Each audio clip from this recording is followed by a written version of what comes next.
দেখুন কিভাবে কসমেটিকের দোকানে অবৈধ কসমেটিক বিক্রি করা হচ্ছে। অবশেষে ভোক্তা দপ্তর যা করলো, দেখুন ভিডিওটি। তার মানে আপনি সারা জীবনই এই অবৈধ প্রোডাক্টগুলো বিক্রি করে গেছেন। বৈধ প্রোডাক্টের সাথে আপনার দেখা হয়নি একটারও না। কতদিন আগে কারেক্ট রিসেন্ট লেখা আছে রিসেন্ট? ওই যে বক্সগুলো আসলে কি বক্সগুলো ভাবে রাখা হয়েছে কয়েক বছর আগে ফেলে দিয়েছেন বক্স, না। তারপরে বিক্রি করে যাচ্ছে। পুরোনো ওয়েস্টেজ প্রোডাক্ট যেগুলো আছে আমরা বক্সে উৎপাদন মেয়াদ লেখা ছিল, ওগুলো ফেলে দিয়েছেন, মানে মেয়াদ শেষ হয়েছে। এখন ভিতরে যে প্রোডাক্ট সেখানে কোনো মেয়াদ নেই, কোনো তথ্য নেই। ওই যে যেগুলো উঠে গেছে সেগুলো নিজে আবার লিখে দিয়েছেন কিছু কিছু তথ্য, নিজে লিখে দিয়েছেন। এটার সাথে এটা মিলে না, ওইটা হবে না।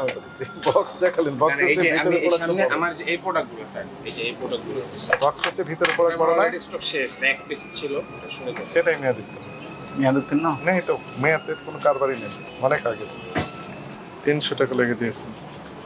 লেখা আছে কি মেড ইন ফ্রান্স, ফ্রান্সের তৈরি। চায়না স্যার কি লেখা আছে? PRC people's republic of China বক্সে লেখা ছিল, বক্স ফেলে দিয়েছে। বক্স ফেলার দেওয়া আপনি মেয়াদ জন শেষ হচ্ছে, বক্স ফেলে দিয়েছে। এখন ভিতরে ঠিক আছে বিক্রি। জিএসটি নিষিদ্ধ করেছে বহুত দিন আগে।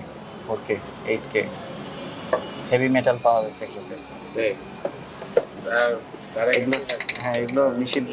সরি আমার ভুল হয়েছে। এই যে মেয়াদ উত্তীর্ণ আছে এবং ইম্পোর্টারের সিলবিহীন ম্যাক্সিমাম পণ্যই আছে। তাহলে আপনার যে 3 অপরাধ আমরা পেলাম, সেটাকে আমলে নিয়ে আজকে 20,000 টাকা জরিমানা করা হলো।